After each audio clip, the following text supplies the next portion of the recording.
السلام عليكم ورحمة الله وبركاته. الحمد لله رب العالمين. إن الحمد لله نحمده ونستعينه ونستغفره ونؤمن به ونتوكل عليه ونعوذ بالله من شرور أنفسنا ومن سيئات أعمالنا. من يهدي الله فلا مضل له ومن يضلل فلا هادي له واشهد ان لا اله الا الله وحده لا شريك له واشهد ان محمدا عبده ورسوله. اما بعد، اللهم صل على محمد وعلى ال محمد كما صليت على ابراهيم وعلى ال ابراهيم انك حميد مجيد. اللهم بارك على محمد وعلى ال محمد كما باركت على إبراهيم وعلى آل إبراهيم إنك حميد مجيد. قال الله تعالى في القرآن الكريم والفرقان المجيد: أعوذ بالله من الشيطان الرجيم. بسم الله الرحمن الرحيم. يا أيها الذين آمنوا اتقوا الله حق تقاته ولا تموتن إلا وأنتم مسلمون. அன்றைக்கினிய அல்லாஹுவின் நல்லடியார்களே, அல்லாஹ்வுடைய மாபெரும் கிருபையால் கண்ணியமிக்க ரமதானுடைய மாதத்தில் அல்லாஹ்வுடைய அழைப்பை ஏற்று இரவு வணக்க வழிபாடுகளை நிறைவேற்றிவிட்டு அவருடைய உபதேசங்களை சிறிதாழ்த்தி கேட்க வேண்டும் என்ற உயர்ந்த நோக்கத்திலே இரு இல்லத்திலே ஒன்று கூடியிருக்கின்ற நம் அனைவருக்கும் நம்முடைய இபாதத்துகள் செயல்பாடுகளை ஏற்றுக்கொண்டு பொருந்திக் கொண்டு நாளை மறுமையில் மகத்தான வெற்றி அல்லாஹ் நமக்கும் நம் குடும்பத்தவர்களுக்கும் தந்தல் புரிவானார். அன்பிற்கினியவர்களே, கண்ணியமிக்க ரமதானுடைய மாதத்தில் ரமதானுடைய நாட்களை கண்ணியப்படுத்தும் விதமாக, அதை சிறப்புப்படுத்தும் விதமாக அல்லாஹ்வுடைய தூதர் நாயகம் ஸல்லல்லாஹு அலைஹி வஸல்லம் அவர்கள் பல்வேறு விதமான இபாதத்துகளை நமக்கு வழிகாட்டி தந்திருக்கிறார்கள். அந்த இபாதத்துகளில் மிக முக்கியத்துவம் வாய்ந்த ஒரு இபாதத் என்னவென்று சொன்னால், இந்த ரமதானுடைய மாதத்தில் நாம் நிறைவேற்றக்கூடிய இரவு தொழுகைகள். இந்த இரவு தொழுகைகளை பொறுத்தவரையிலே நம்மிடத்தில் இருக்கக்கூடிய ஒரு தவறான புழக்கம் என்னவென்று சொன்னால், தராவீஹ் தொழுகை என்பதாக நாம் சொல்லிக் கொண்டிருக்கிறோம். இந்த தராவீஹ் தொழுகை என்பது சரியான ஒரு வார்த்தை பிரயோகம் கிடையாது. எப்படியெல்லாம் அந்த இரவு தொழுகை நாம் சொல்லலாம் என்று சொன்னால், இரவு தொழுகை ஸலாத்துல் லைல், இரவு தொழுகை என்ற பெயரில் சொல்லலாம், அல்லது கியாமுல் லைல், இரவில் நின்று வணங்குவது என்ற அர்த்தத்தில் சொல்லலாம், அல்லது தஹஜ்ஜுடைய தொழுகை. இப்படி மூன்று பெயர்களை பயன்படுத்தி இந்த இரவு தொழுகையை நாம் புழக்கத்தில் ஏற்படுத்திக் கொள்ளக்கூடியவர்களாக இருக்க வேண்டும். இந்த இரவு தொழுகையை பொறுத்தவரையில் நபிகள் நாயகம் ஸல்லல்லாஹு அலைஹி வஸல்லம் அவர்கள் சொல்லி காட்டும் பொழுது, மன் காம ரமதானன் ஈமானன் வஹ்திசாபன் குஃபிர லஹு மா தகத்தம மின் தன்பி. ஈமானோடும் இறை நம்பிக்கையோடும் நன்மைகளை எதிர்பார்த்தவர்களாக யார் இந்த ரமதானுடைய மாதத்திலே நின்று வணங்குகிறார்களோ அவர்களுடைய முன் சென்ற பாவங்கள் மன்னிக்கப்படுகிறது என்பதாக அல்லாஹ்வுடைய தூதர் நபிகள் நாயகம் ஸல்லல்லாஹு அலைஹி வஸல்லம் அவர்கள் குறிப்பிட்டு காட்டுகிறார்கள். அல்லாஹ்வுடைய தூதருடைய வாழ்க்கை ரமதானில் எவ்வாறு இருந்தது என்பதாக ஆயிஷா ரலியல்லாஹு அன்ஹா அவரிடத்தில் கேட்கும் பொழுது, ரமதானிலும் சரி ரமதான் அல்லாத நாட்களிலும் சரி அல்லாஹ்வுடைய தூதர் அவர்கள் இரவு வணக்க வழிபாடுகளை நிறைவேற்றக்கூடியவர்களாக இருந்திருக்கிறார்கள். ரமதானிலும் சரி ரமதான் அல்லாத மற்ற மாதங்களிலும். ஆயிஷா ரலியல்லாஹு அன்ஹா அறிவிக்கக்கூடிய ஹதீஸ், கைஃப கானத் ஸலாத்து ரசூலுல்லாஹி ஸல்லல்லாஹு அலைஹி வஸல்லம் ஃபீ ரமதான். ரமதானில் அல்லாஹ்வுடைய தூதருடைய தொழுகை எவ்வாறு இருந்தது என்பதாக ஆயிஷா ரலியல்லாஹு அன்ஹா அவர்களை கேட்கும் பொழுது, فقالت عائشة رضي الله عنها அவர்கள் சொல்கிறார்கள் ما كان رسول الله صلى الله عليه وسلم يزيد في رمضان ولا في غيره على 11 ركعة. ரமதானுடைய மாதத்திலும் சரி அது அல்லாத மாதங்களிலும் சரி 11 ரகாத்துகளை தொழக்கூடியவர்களாக இருந்தார்கள் என்பதாக ஆயிஷா ரலியல்லாஹு அன்ஹா அவர்கள் குறிப்பிட்டு காட்டுகிறார்கள். ஆக இரவு தொழுகை என்பதை பொறுத்தவரையில் ரமதானில் மட்டும் தொழுவதற்குரிய ஒரு தொழுகை அல்ல. ரமதான் அல்லாத மற்ற நாட்களிலும் நாம் இந்த இரவு தொழுகைகளை தொழக்கூடியவர்களாக இருக்கலாம். ரமதானுடைய நாட்களில் தொழுவது என்பதற்கென்று தனி சிறப்பு உண்டு. ஏன் ரமதானுடைய மாதத்தில் நாம் இரவு தொழுகையிலே ஈடுபடுகிறோம் என்று சொன்னால், முந்தைய கூறிய ஹதீஸ் அடிப்படையில் யார் ரமதானுடைய மாதத்தில் நன்மை எதிர்பார்த்து நின்று வணங்குகிறார்களோ அவருடைய முன் சென்ற பாவங்கள் மன்னிக்கப்படும் என்பதாக கூறியதின் அடிப்படையில் ரமதானுடைய மாதத்தில் நாம் தொழுகிறோம். ஏனைய நாட்களிலும் அந்த தொழுகையை நாம் என்ன செய்ய வேண்டும்? நிறைவேற்றக்கூடியவர்களாக இருக்க வேண்டும். சரி, இந்த ரமதானுடைய நாட்களிலும் சரி அல்லது மற்ற நாட்களிலும் இந்த இரவு தொழுகைகளை அல்லாஹ்வுடைய தூதர் நபிகள் நாயகம் ஸல்லல்லாஹு அலைஹி வஸல்லம் அவர்கள் எவ்வாறு தொழுவார்கள் என்று சொன்னால், அதை அந்த ஹதீஸுடைய தொடர்ச்சியாக ஆயிஷா ரலியல்லாஹு அன்ஹா அறிவிக்கிறார்கள். ரகஅத்தன் யுஸல்லி அர்பஅன், 4 ரகஅத்துகளை அல்லாஹ்வுடைய தூதர் முதலில் தொழுவார்கள். அந்த 4 ரகஅத்துகளும் எப்படி இருக்கும் என்று சொன்னால், நீண்ட நேரம் தொழுகையிலே ஓதுவார்கள், நீண்ட நேரம் ருக்கூ செய்வார்கள். இப்படி நீண்ட நெடிய நேரம் அந்த 4 ரகஅத்துகளை தொழக்கூடியவர்களாக இருப்பார்கள் என்பதாக ஐஸ்வர்யா அறிவிக்கிறார்கள். பிறகு 4 ரகஅத்துகள் தொழுவார்கள். 4 ரகஅத்துகள் தொழுவார்கள். அதனுடைய நீளம் அகலம் மிக நீண்டதாக இருக்கும் என்பதாக சொல்லிவிட்டு சிறிது நேரம் கழித்து மீண்டும் 4 ரகஅத்துகளை தொழுவார்கள். இந்த 4 ரகஅத்துகளுக்கு பிறகு 3 ரகஅத்துகள் வித்ரை தொழக்கூடியவர்களாக இருப்பார்கள் என்பதாக புகாரியிலே பதிவு செய்யப்பட்டிருக்கின்ற ஹதீஸ் ஆயிஷா ரலியல்லாஹு அன்ஹா அவர்கள் அறிவிக்கிறார்கள். இந்த 4 ரகஅத்துகள், அதாவது இரவினுடைய நேரத்தில் அல்லாஹ்வுடைய தூதர் அவர்கள் 2 ரகஅத்துகளாக முதலில் 4 ரகஅத், அடுத்து ஒரு 4 ரகஅத், அடுத்து ஒரு 3 ரகஅத் நஃபிலான சுன்னத்தான எந்த ஒரு வணக்க வழிபாடுகளை நாம் நிறைவேற்றுவதாக இருந்தாலும் 2 ரகஅத்துகளாக என்ன செய்ய வேண்டும்? அதை நிறைவேற்றக்கூடியவர்களாக இருக்க வேண்டும். அந்த அடிப்படையில் அல்லாஹ்வுடைய தூதர் அவர் என்ன செய்வார்கள் சொன்னால், 4 ரகஅத்துகள் தொழுவார்கள். 2 2ஆக 4, அடுத்து 2 2ஆக 4, அடுத்து 3 ரகஅத்துகள் வித்ரு தொழுவார்கள். இது ஒரு வழிமுறை. அடுத்த ஒரு ஹதீஸ்ல சொல்லும் பொழுது யுஸல்லி மினல் லைலி 13 ரகஅ, அல்லாஹ்வுடைய தூதர் அவர்கள் இரவு நேரத்திலே 13 ரகஅத்துகள் தொழுவார்கள். 13 ரகஅத்துகள் தொழுவார்கள். இந்த 13 ரகஅத்துகளில் என்ன அப்படின்னு சொன்னா, 2 2ஆக 8 ரகஅத்துகள் தொழுவார்கள். 2 2ஆக 8 ரகஅத்துகள் தொழுவார்கள். யூத்திரு மின் ذلك بخمس, வித்ருடைய தொழுகையை 5 ரகஅத்தாக தொழுவார்கள். லா யஜ்லிசு ஃபீ ஷைஇன் இல்லா ஃபீ ஆகிரி, கடைசி ரகஅத்தில் 5வது ரகஅத்தில் தான் என்ன செய்வாங்க? அவர்கள் அத்தியாயத்தில் அமருவார்கள் என்பதாக ஆயிஷா ரலியல்லாஹு அன்ஹா அறிவிக்கக்கூடிய ஹதீஸ் முஸ்லிம் என்ற ஹதீஸ் கிதாபில் பதிவு செய்யப்பட்டது.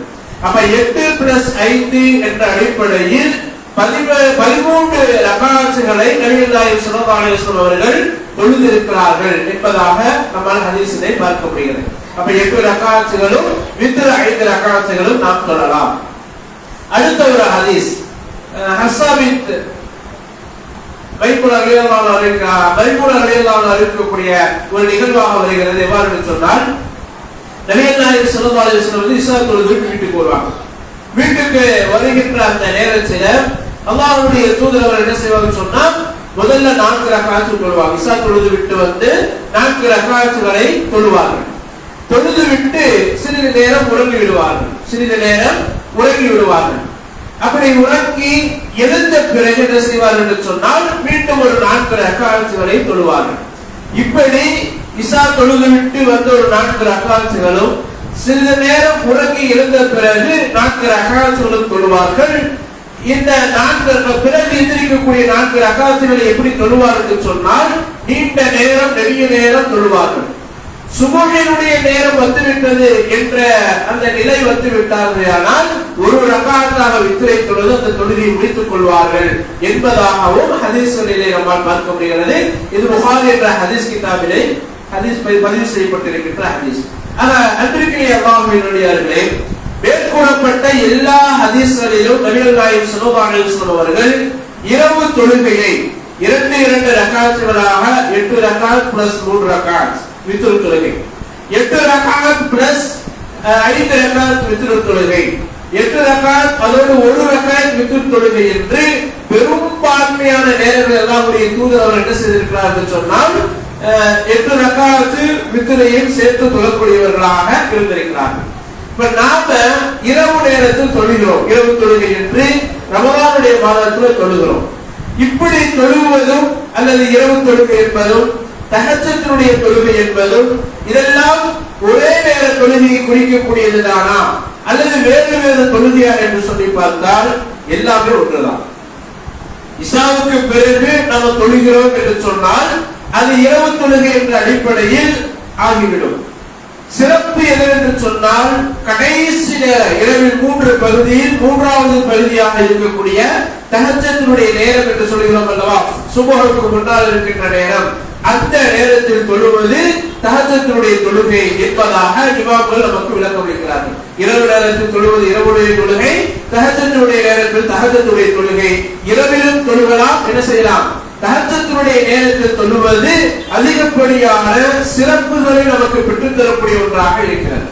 எந்த அளவிற்கு இரவு தொழுகையை தஹஜ்ஜுடைய நேரத்தில் தொழுவது சிறப்புக்குரியது என்று சொன்னால், அல்லாஹ் ரப்பல் ஆலமீன் இரவுடைய கடைசி பகுதியில முதலாவது வானத்திற்கு இறங்கி வருகிறார். முதலாவது வானத்திற்கு அல்லாஹ் ரப்பல் ஆலமீன் இறங்கி வருகிறார். இறங்கி வரக்கூடிய இறைவன் அந்த நேரத்தில் யார் விழித்திருந்து அல்லாஹ்விடத்தில் பிரார்த்திக்கிறார்களோ, அல்லாஹ்விடத்தில் மன்னிப்பு கோருகிறார்களோ, அவர்களுடைய பிரார்த்தனைகளை அங்கீகரிக்கக்கூடியவனாகவும் அவருடைய பாவ மன்னிப்பு கோருதலை ஏற்றுக்கொள்ளக்கூடியவனாகவும் அல்லாஹ் தஆலா இருக்கிறார் என்பதாக அல்லாஹ்வுடைய தூதர் நபிகள் நாயகம் ஸல்லல்லாஹு அலைஹி வஸல்லம் அவர்கள் குறிப்பிட்டு காட்டியிருக்கிறார்கள். அல்லாஹ்வுடைய தூதர் செய்திருக்கிறார்கள், இஷாவுக்கு பிறகு இரவு தொழுகையை நிறைவேற்றியிருக்கிறார்கள், தஹஜ்ஜுடைய நேரத்தில் இரவு தொழுகையை நிறைவேற்றியிருக்கிறார்கள். 2 நிலைகள் என்ன செய்யலாம், இரவுடைய தொழுகையை நம்மால் நிறைவேற்ற முடியும் என்பதை இந்த ஹதீஸ்களிலிருந்து விளங்கிக் கொள்ள முடிகிறது. சிறப்புக்குரிய விஷயம் என்னவென்று சொன்னால் தஹஜ்ஜுடைய நேரத்தில் தொழுகைகளை நிறைவேற்றுவது என்பதுதான் சிறப்புக்குரிய ஒரு விஷயமாக நபிகள் நாயகம் ஸல்லல்லாஹு அலைஹி வஸல்லம் அவர்கள் நமக்கு குறிப்பிட்டு காட்டியிருக்கிறார்கள்.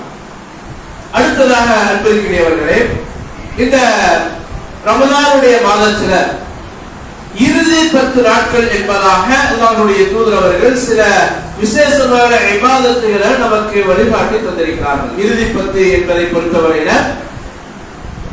ரமலானுடைய மாதம், இந்த ரமலானுடைய மாதம் என்பது குர்ஆன் இறக்கி அருளப்பட்டதை அடிப்படையாக வைத்துத்தான் அதற்கு சிறப்பு. இந்த ரமலானுடைய மாதத்திற்கு சிறப்பு எதை அடிப்படையாக வைத்து என்று சொன்னால் குர்ஆன் இறக்கி அருளப்பட்டதை பொறுத்தவரை ஷஹ்ரு ரமலான் அல்லதி உன்சில ஃபீஹில் குர்ஆன், ரமலானுடைய மாதம் எத்தகையது என்றால் அதில்தான் குர்ஆன் இறக்கி அருளப்பட்டது என்பதாக அல்லாஹ் ரப்பல் ஆலமீன் அருள்மறையாம் குர்ஆனிலே குறிப்பிட்டு காட்டுகிறார். இப்ப குர்ஆன் ரமலானுடைய மாதத்தில் இறக்கி அருளப்பட்டது என்று சொன்னால் முழுமையாக இந்த குர்ஆன் ரமலானுடைய மாதத்தில் இறக்கி அருளப்பட்டதா என்று சொன்னால் அதுல இமாம்கள் விளக்கம் சொல்லும்போது எப்படி சொல்றார்கள் சொன்னால், லவ்ஹுல் மஹ்ஃபூஸ் என்று சொல்லப்படக்கூடிய ஏட்டிலே அல்லாஹ் ரப்பல் ஆலமீன் ரமலானுடைய மாதத்தில் முழுவதுமாக குர்ஆனை இறக்கினார்.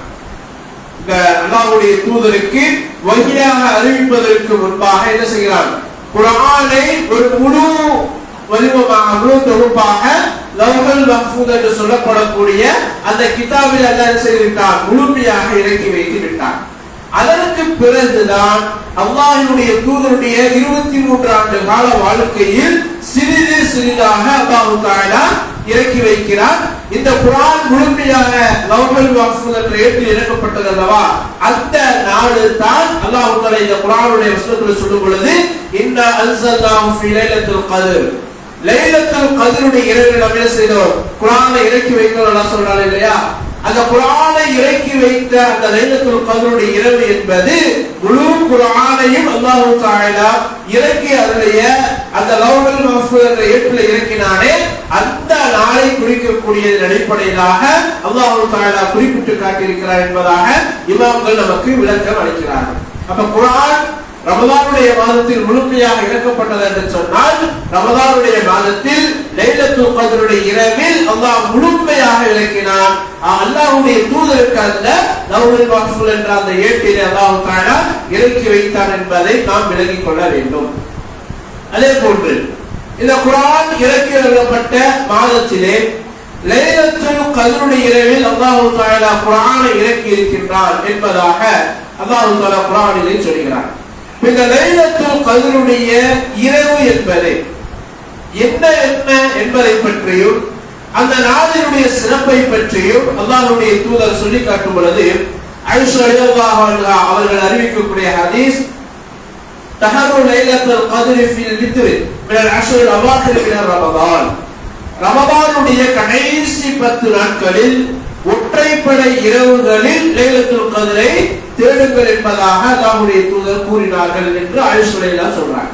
இப்ப லைலத்துல் கத்ருடைய இரவு என்பது கடைசி 10 நாட்கள், ரமதானுடைய கடைசி 10 நாட்களில் ஒற்றைப்படை இரவாக இருக்கக்கூடிய 21, 23, 25, 27, 29 ஆகிய இந்த நாட்கள் தான் ஒற்றைப்படைக்குரிய லைலத்துல் கத்ருடைய இரவை தேடுவதற்குரிய நாளாக அல்லாஹ்வுடைய தூதர் நபியல்லாஹி ஸல்லல்லாஹு அலைஹி வஸல்லம் அவர்கள் நமக்கு குறிப்பிட்டு காட்டியிருக்கிறார்கள்.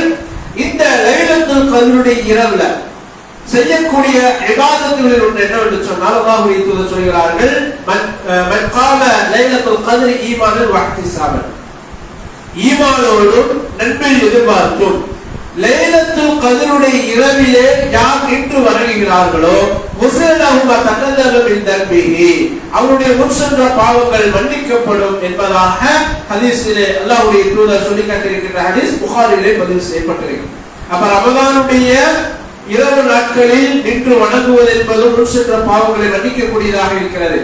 குறிப்பாக லைலத்துல் கத்ருடைய இரவிலே நின்று வணங்குவது என்பது நமக்கு என்ன செய்யப்படுகிறது, நம்முடைய முன் சென்ற பாவங்கள் மன்னிக்கப்படக்கூடியதாக இருக்கிறது என்பதாக நபியல்லாஹி ஸல்லல்லாஹு அலைஹி வஸல்லம் அவர்கள் குறிப்பிட்டு காட்டியிருக்கிறார்கள்.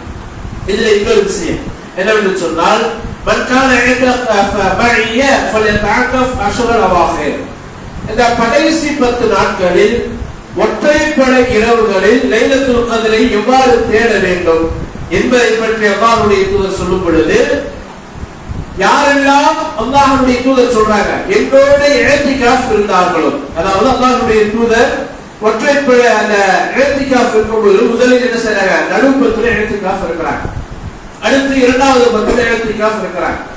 இப்ப இஅ்திகாஃப் 2 நாள் 10களிலும் இருந்து விட்டு அல்லாஹ்வுடைய தூதர் சொல்கிறார்கள், அவர்களோடு சஹாபாக்கள் என்ன செய்றாங்க, இஅ்திகாஃப் இருக்கக்கூடியவர்களாக இருந்தார்கள். இந்த இஅ்திகாஃப் இருக்கக்கூடிய நேரத்தில் அல்லாஹ்வுடைய தூதர் சொல்கிறார்கள், யார் என்னோடு இஅ்திகாஃப் இருந்தார்களோ அவர்கள் ரமதானுடைய மாதத்தில் கடைசி 10 நாட்களில் இஅ்திகாஃப் இருங்கள் என்பதாக சொல்லிவிட்டு வக்கது உரீது ஹாதிஹி லைலத்தி சும்ம உன்சுகஹா, அந்த கடைசி 10 நாட்களில் ஒரு நாளில் தான் எனக்கு லைலத்துல் கத்ருடைய இரவு எடுத்து காட்டப்பட்டது, நான் அதை உங்களிடத்தில் சொல்ல வர வேண்டும் என்பதாக நினைத்தேன், மறக்கடிக்கப்பட்டு விட்டேன் என்பதாக சொல்லிவிட்டு அதனுடைய அடையாளத்தை சொல்றாங்க. ஒருவர் லைலத்துல் கத்ரை அடைந்து கொள்ள வேண்டும் என்று சொன்னால் அவர்கள் செய்ய வேண்டிய பிரத்யேகமான இபாதத் என்னவென்றால் கடைசி 10 நாட்கள் இஅ்திகாஃப் இருக்க வேண்டும், கடைசி 10 நாட்கள் இஅ்திகாஃப் இருக்க வேண்டும். அப்படி கடைசி 10 நாட்கள் இஅ்திகாஃப் இருக்கிறார்கள் என்று சொன்னால் இஅ்திகாஃபில் லைலத்துல் கத்ரை அவர்கள் அடைந்து விட்டார்கள் என்பதற்கான அடையாளம் என்ன என்பதை பற்றி சொல்லும் பொழுது, வகத ரஐதனி அஸ்ஜுது ஃபில் மாஇ வ தீரின் மின் சதீஹத்திஹா, நான் ஈரமான கனவில் காணப்பட்ட அல்லாஹ்வுடைய தூதருக்கு கனவில் காட்டப்பட்டது எப்படி என்று சொன்னால், காலை அதிகாலை நேரத்திலே மண்ணிலே சஜ்தா செய்வதை போன்ற ஈரமான ஒரு மண்ணில் சஜ்தா செய்வதை போன்று நான் கனவு கண்டேன் என்பதாக அல்லாஹ்வுடைய தூதர்கள் சொல்கிறார்கள். இப்ப லைலத்துல் கத்ரை அடைவதற்குரிய அடையாளமாக சொல்லி காட்டும்போது எப்படி சொல்றாங்க சொன்னா, ஈரமான தரையில் சஜ்தா செய்வதை போன்று அல்லாஹ்வுடைய தூதர் அவர்கள் அவருடைய நெற்றியில சுபஹனுடைய தொழுகைகளை பார்க்கும் பொழுது அவருடைய நெற்றியில மண்ணொட்டி இருப்பதை, ஈரமான மண்கள் ஒட்டி இருப்பதை பார்த்தோம் என்பதாக சஹாபாக்களும் அறிவிக்கிறார்கள். அப்ப லைலத்துல் கத்ரை அடைந்தவருடைய அந்த அடையாளமாக சொல்லி காட்டும் பொழுது ஈரமான தரையில் சஜ்தா செய்வதை போன்றான ஒரு கனவை அல்லாஹ் ரப்பல் ஆலமீன் ஏற்படுத்துவார் என்பதாக அல்லாஹ்வுடைய தூதர் அவர்கள் குறிப்பிட்டு காட்டியிருக்கிறார்கள். அதே போன்று நபியல்லாஹி ஸல்லல்லாஹு அலைஹி வஸல்லம் அவர்கள் சொல்லி காட்டும் பொழுது கடைசி 10 நாட்கள், ரமதானுடைய கடைசி 10 நாட்கள் எவ்வாறு அவர்கள் இருப்பார்கள், அல்லாஹ்வுடைய தூதர் இருப்பார்கள் என்று சொன்னால், அதற்கு முன்னால் அல்லாஹ்வுடைய தூதர் இருந்தார். ரமதானுடைய மாதத்தில நோன்பு நோக்கங்களாக இரவு வணக்க வழிபாடுகள் நிறைவேற்றக்கூடியவர்களாக எல்லா இபாதத்துகளையும் எல்லா செயல்பாடுகளிலும் செய்யக்கூடியவர்களாக இருந்தார்கள். கடைசி 10 நாட்கள் வந்துவிட்டால் அல்லாஹ்வுடைய தூதர் எவ்வாறு இருப்பார் என்பதை பற்றி சொல்லும் பொழுது, கால நபி ஸல்லல்லாஹு அலைஹி வஸல்லம் இதா தஹல அஷர கடைசி 10 நாட்கள் வந்துவிட்டால் ஷத்த பிஸ்ராஹு அவருடைய கீழ் ஆடையை இறுக கட்டிக் கொள்வார்கள். கீழ் ஆடையை இறுக கட்டிக் கொள்வார்கள். வஹ்யா லைலஹு இரவை உயிரோட்டமுள்ளதாக ஆக்குவார்கள். வைக்கதாஹு தன் குடும்பத்தை எழுப்பிடுவார்கள். இந்த ஹதீஸ்ல விளக்கமாக சொல்லும் பொழுது நபியல்லாஹி ஸல்லல்லாஹு அலைஹி வஸல்லம் அவர்கள் ரமதானுடைய மாதத்தில அந்த கடைசி 10 நாட்களில் அப்படி இரவு வணக்க வழிபாடில் ஈடுபடுகின்ற நேரத்தில் அதை போன்று வேறு எந்த நாட்களிலும் என்ன செய்யப்பட்டாங்க, அது போன்ற இபாதத்தில் ஈடுபட மாட்டாங்க. குர்ஆனை ஓதுவார்கள், அது போன்று வேறு எந்த நாட்களிலும் ஓத மாட்டார்கள். நோன்பு வைப்பார்கள், அது போன்று வேறு எந்த நாட்களிலும் நோன்பு வைக்க மாட்டார்கள். இப்படி இரவு முழுவதும் விழித்திருந்து இரவு வணக்க வழிபாடுகளில் ஈடுபட்டு குர்ஆனை ஓதி பகலிலே நோன்பு நோற்று அந்த நாட்களை அல்லாஹ்வுடைய தூதர் அவர்கள் கண்ணியப்படுத்தக்கூடியவர்களாக இருந்திருக்கிறார்கள் என்பதை ஹதீஸ்களின் மூலமாக நம்மால் தெரிந்து கொள்ள முடிகிறது. அன்பிற்குரிய அல்லாஹ்வின் நல்லடியார்களே, கடைசி 10 நாட்களை பொறுத்தவரையில் கண்ணிய மிக்க நாட்கள் அவைகள் எல்லாம் அல்லாஹ்வுடைய ரஹ்மத்துகள் இறக்கப்படக்கூடிய, பரக்கத்துகள் இறக்கப்படக்கூடிய, ரஹ்மத்தையும் பரக்கத்தையும் இறக்குவதை பார்த்து இதை கொண்டு வரக்கூடிய வானவர்கள் அதிகமாக வரக்கூடிய நாட்கள் என்னவென்று சொன்னால் கடைசி 10 நாட்கள். ஹதீஸ்ல சொல்லும் பொழுது ரஹ்மத்தையும் பரக்கத்தையும் அல்லாஹ் தஆலா செய்கிறான், கடைசி 10 நாட்கள் இறக்கி விடுகிறான். வானவர்களும் அந்த கடைசி 10 நாட்களில் அதிகமான வானவர்கள் இந்த பூமிக்கு வருகிறார்கள் என்பதாகவும், யார் இரவு வணக்க வழிபாடுகளிலே ஈடுபடுகிறார்களோ, குர்ஆனை அதிகமாக இந்த இரவுகளிலே ஓதுகிறார்களோ அவர்களை தங்களுடைய ரக்கையை கொண்டு என்ன செய்கிறார்கள், அரவணைக்கக்கூடியவர்களாக அந்த கடைசி 10 நாட்களில் இவைகள் எல்லாம் நிகழ்கிறது என்பதாக வெவ்வேறுபட்ட ஹதீஸ்களில் நம்மால் பார்க்க முடிகிறது. எனவே இந்த கடைசி 10 நாட்கள் நம்முடைய எல்லா விதமான தேவைகளையும் ஒதுக்கி வைத்துவிட்டு முழுக்க முழுக்க இரவு நேரங்களை உயிரோட்டம் உள்ளதாக நாம் ஆக்க வேண்டும். இரவு நேரத்திலே அதிகப்படியான குர்ஆனை ஓத வேண்டும். தொழுகையில் ஈடுபடுகிறோம்னா நீண்ட நேரம் தொழுகையில் ஈடுபட வேண்டும். ஒரு சில நேரங்களில் அல்லாஹ்வுடைய தூதர் அவர்கள் இரவு வணக்க வழிபாட்டில் ஈடுபடும் பொழுது அவருடைய பாதங்கள் எல்லாம் வீங்கிவிடக்கூடிய அளவிற்கு நீண்ட நேரம் நின்று வணங்கக்கூடியவர்களாக அல்லாஹ்வுடைய தூதர் இருந்திருக்கிறார்கள் என்பதாக வரலாறுகளிலே நம்மால் பார்க்க முடிகிறது. ஆக நீண்ட நேரம் என்ன செய்ய வேண்டும், இரவு வணக்க வழிபாடுகளில் இரவு தொழுகைகளிலே நாம் ஈடுபட வேண்டும். குர்ஆனை அதிகமாக ஓத வேண்டும். குர்ஆனை அல்லாஹ்வுடைய தூதர் அவர்கள் அதிகமாக இந்த இரவு நேரங்களிலே, இந்த கடைசி 10 நேரங்களிலே குர்ஆனை அதிகமாக ஓதக்கூடியவர்களாக இருந்திருக்கிறார்கள். நாமும் குர்ஆனோடு இந்த கடைசி 10 நாட்களில் ஓதக்கூடியவர்களாக இருக்க வேண்டும். இன்னொரு சில விஷயங்களை பற்றி சொல்லி காட்டும் பொழுது இந்த கடைசி 10 நாட்கள் அல்லாஹ்வுடைய தூதர் இஅ்திகாஃப் வந்திருக்கிறார். அப்படி இஅ்திகாஃப் இருக்கும் பொழுது மனைவியிடத்தில் பேசுவது, மனைவியை சந்திப்பது, இதெல்லாம் செய்யலாமா அப்படின்னு சொன்னா அதுல எந்த தடையும் கிடையாது. அல்லாஹ்வுடைய தூதர் நபியல்லாஹி ஸல்லல்லாஹு அலைஹி வஸல்லம் அவர்கள் பள்ளிவாசலில் இஅ்திகாஃப் இருக்கும் பொழுது அன்னை ஆயிஷா ரலியல்லாஹு அன்ஹா அவர்கள் ஹைலுடைய நேரத்தில் இருக்கிறார், தொழுகை இல்லாமல் இருக்கிறார். அந்த நிலையில் அல்லாஹ்வுடைய தூதருடைய மடியில் ஆயிஷா ரலியல்லாஹு அவர்கள் படுத்திருந்தார்கள் என்பதாக நம்ம ஹதீஸ்ல பார்க்க முடியும். இன்னொரு விஷயம் அதுல சொல்லப்பட்டிருக்கு. என்ன அப்படின்னு சொன்னா, அதாவது ஆயிஷா ரலியல்லாஹு அவர்கள் அந்த தொழுகை இல்லாத சுத்தம் இல்லாத அந்த நாட்களில் அல்லாஹ்வுடைய தூதருடைய மடியில் படுத்த நிலையில் குர்ஆனை ஓதிக்கொண்டிருந்தார். இப்ப குர்ஆன் ஓதப்படுவதற்கும் தொழுகை இல்லாமல் சுத்தமில்லாமல் இருப்பதற்கும் ஏதாவது சம்பந்தம் இருக்கிறதா? கிடையாது. குர்ஆன் தாராளமாக செய்யலாம். அப்படிப்பட்ட நாட்களில் ஓதலாம், அதுல எந்த விதமான தடையும் கிடையாது என்பதையும் இந்த ஹதீஸ் நமக்கு உணர்த்தக்கூடியதாக இருக்கிறது. அதே போன்று அந்த ஆயிஷா ரலியல்லாஹு அன்ஹா அவர்கள் என்ன செய்வாங்கன்னு சொன்னா, அல்லாஹ்வுடைய தூதர் இஹ்திகாஃப் இருக்கும் பொழுது தலைக்கு எண்ணெய் தேய்த்து விட்டு அவர்கள் தலையை என்ன செய்வாங்க, வாரி விடக்கூடியவர்களாக இருந்தார்கள். கணவருக்கான பணிவிடைகளை என்ன செய்யலாம், செய்யக்கூடியவர்களாக இருந்திருக்கிறார்கள் என்பதை அந்த நாட்களில் நம்மால் பார்க்க முடிகிறது. இன்னொரு ஹதீஸிலே பார்க்கும் பொழுது, இன்னொரு நிகழ்வை பார்க்கும் பொழுது நபிகள் ஸல்லல்லாஹு அலைஹி வஸல்லம் அவர்கள் இஹ்திகாஃப் இருக்கின்ற நேரம் தன்னுடைய ஒரு மனைவியார் அல்லாஹ்வுடைய தூதருக்கு ரொம்ப நாளா பேச ரொம்ப நாள் ஆச்சு என்ற அடிப்படையில் என்ன செய்யறாரு சொன்னா, வரும் பொழுது அவர்களோடு அல்லாஹ்வுடைய தூதர் பேசுறாங்க. நீண்ட நேரம் பேசுறாங்க.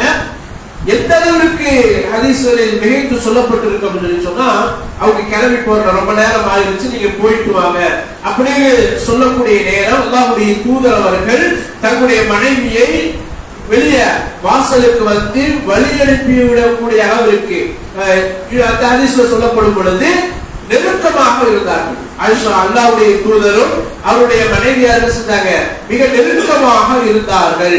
அந்த நிலையில ரெண்டு சஹாபாக்கள் சொன்னாங்க, அல்லாஹ்வுடைய தூதரை பார்த்து கடந்துட்டு போறாங்க. ஸலாத் சொல்லிட்டு போகும் பொழுது அல்லாஹ்வுடைய தூதர் தோழர்கள் அழைத்து இதனுடைய மனைவி என்பதாக சொல்லுகிறார்கள். அல்லாஹ்வுடைய தூதரை நாங்கள் உங்கள் மீது சந்தேகப்படுவோமா அப்படின்னு சொல்லும் பொழுது, ஷைத்தான் மனிதனுடைய ரத்த நாளங்களில் ஓடிக்கொண்டிருக்கிறார் அப்படின்னு சொல்லி அந்த சந்தேகத்திற்கு இடமில்லாமல் ஆக்குகிறார்கள் என்ற நிகழ்வை பார்க்க முடியாது. இதுவும் என்னது, ரமதானுடைய நாட்களில் அல்லாஹ்வுடைய தூதர் இஹ்திகாஃப் இருந்த நாட்களில் செய்த இபாதத்துகளாக நம்மால் பார்க்க முடிகிறது. அதே போன்று இஹ்திகாஃப் நாம் இருக்கிறோம் என்று சொன்னால் இஹ்திகாஃப் கட்டாயம் இருக்க வேண்டும். அப்படி பள்ளிவாசல்களில் கடைசி 10 நாட்களில் முழுக்க இபாதத்துகளில் இருந்து நாம் என்ன செய்ய வேண்டும், லைலத்துல் கத்ரை தேடணும். ஏன் சொன்னா, இன்னைக்கு ஒரு சிலர் இருக்கிறாங்க 21வது நாள்ல பார்த்தா பள்ளியில உட்கார்ந்து பள்ளியில இபாதத்துல 21 தொழுவாங்க. அதே மாதிரி 23வது நாள், 25வது நாள், 27வது நாள், 29வது நாள், அந்த குறிப்பிட்ட 5 நாட்கள் என்ன செய்வாங்க சொன்னா பள்ளியில வந்து அதிகப்படியான இபாதத்துகளை செஞ்சுட்டு இருப்பாங்க. இது அந்த லைலத்துல் கத்ரை தேடிக் கொள்வதற்கான சிறந்த ஒரு வழிமுறையான சொன்னா கிடையாது. அல்லாஹ்வுடைய தூதர் அப்படி வழிகாட்டி தரல.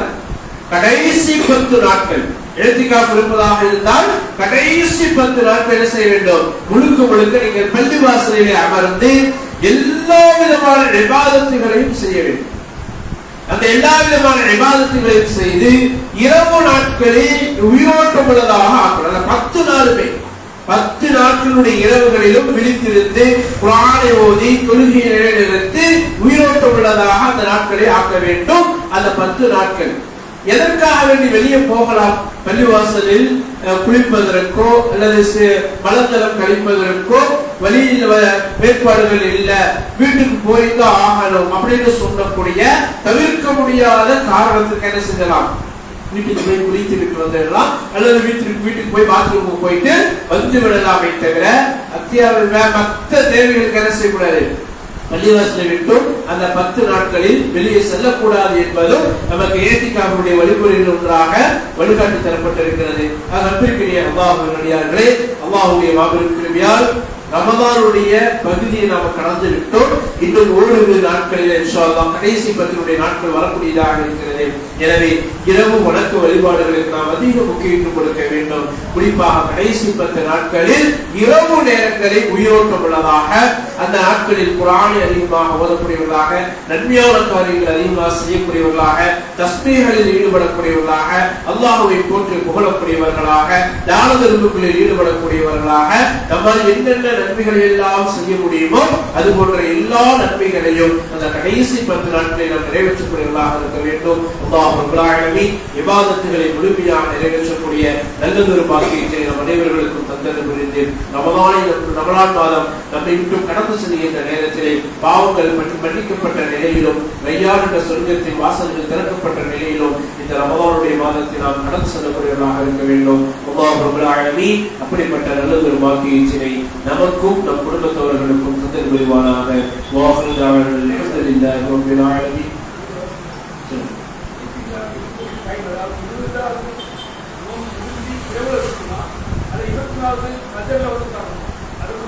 அதாவது இன்னைக்கு இரவு அப்படின்னு சொல்லும் பொழுது 18வது இரவு இல்லைங்களா? இன்னைக்கு மகரிபில இருந்து இருக்கும், மகரிபில இருந்து இருக்கும். அப்ப அதான் வந்து அந்த நாளினுடைய நாளாக சேர்க்கப்படுது. மகரிபில இருந்து நீங்க இல்ல இன்னைக்கு மகரிப் வந்துச்சுன்னா 21 இல்ல, அதாவது இன்னைக்கு வச்சிருக்க நோம்பு 19 வைங்க, அடுத்த நாள் இன்னைக்கு மகரிப் அப்படின்றது 21வது நாள் ஆயிடும். அந்த நாளில் இருந்து நம்ம அந்த மகரிபில் இருந்து நம்ம உள்ள வரோம். ஜஸாக்கல்லாஹு கைர். சுப்ஹானல்லாஹி வ பிஹம்திஹி அஷ்ஹது அல்லா இலாஹா இல்லா அன்த அஸ்தக்ஃபிருக வ அத்தூபு இலைக்.